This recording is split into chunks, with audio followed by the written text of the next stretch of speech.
This segment of Coast Life is sponsored by the Parker Group.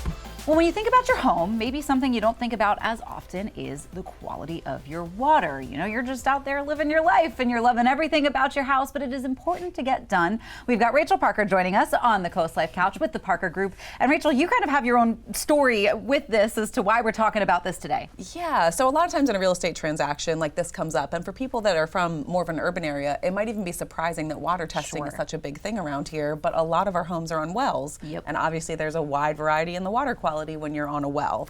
And so we should know better, but actually Dustin and I built our last house and we didn't test our water until recently. And the reason why this is top of mind for me right now is because I think a lot of us are familiar with, you know, the safety of our drinking water and whether or not it's healthy for consumption, which is obviously very important. But for us, what tipped us off was our appliances started failing. And so first it was like we went through a couple washing machines, a dishwasher, and then when our water heater went up, we were like, hold on a minute. All of the appliances that are touching water related. We're having issues with. Yeah. And so we got our water tested and it was incredibly acidic and hard. Wow. And so it's just one of those things that it's really easy to forget. Sure. But it's really important to, you know, maintain the quality of your home. Sure. And I mean, you know, you think about what it's doing to your appliances, you know, what could it be doing? Because our shower water is also, you know, the water, it's the same water. Exactly, that we're drinking, like all of it. Yeah. And I think so many people have, you know, filters on their faucets and things to make drinking water a little bit more safe. Yeah. But you forget about all the other places in your home where, you know, we're getting in contact with the water in our home. Exactly. And so it is an important thing. And it's also one of those things, if you are thinking of selling and you're on a well, it's very likely that a buyer is going to ask for that test. Sure. And so you might as well like make sure that you're benefiting from having good water now. I was going to say, so I know there's a couple things that when you're, you know, getting ready to sell, we've talked about new coats of paint. We've talked about, you know, maybe sprucing up the front curb appeal maybe a little bit here and there. So you're saying that water test, maybe factor that into something that maybe doesn't come up in the home inspection, but something that a potential buyer would ask. They could ask for it, yeah. And of course, like if you have children in the home, there are a lot of things to think about, because if you have a high nitrate content, that can really affect even like cognitive development in kids.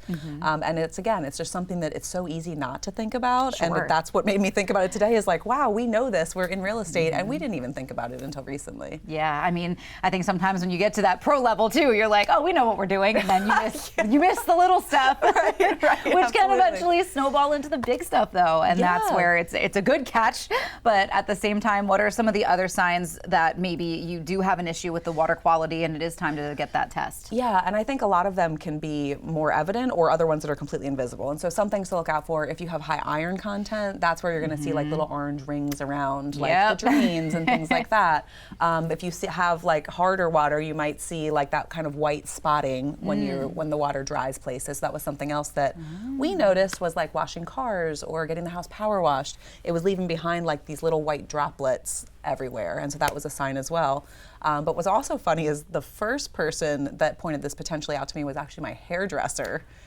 Which is so the hard funny. water. But for ladies, like, it is an important thing. And she was mentioning that it seemed like my color wasn't lasting as long, and that actually is also tied to the quality of your water.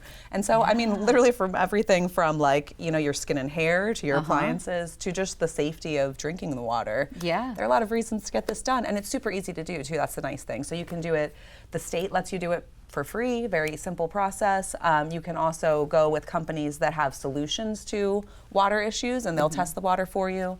And so it's a very easy thing to get done, and just a simple little tip to kind of increase the quality of life in your home. Yeah, I think that's a great, what feels maybe like a little tip, but ultimately could be a pretty big tip.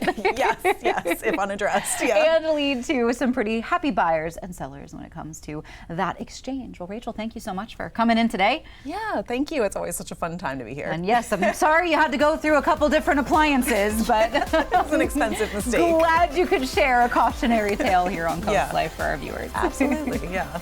Don't go anywhere though. We do have some more CoastLife to get to, more fun that you don't want to miss.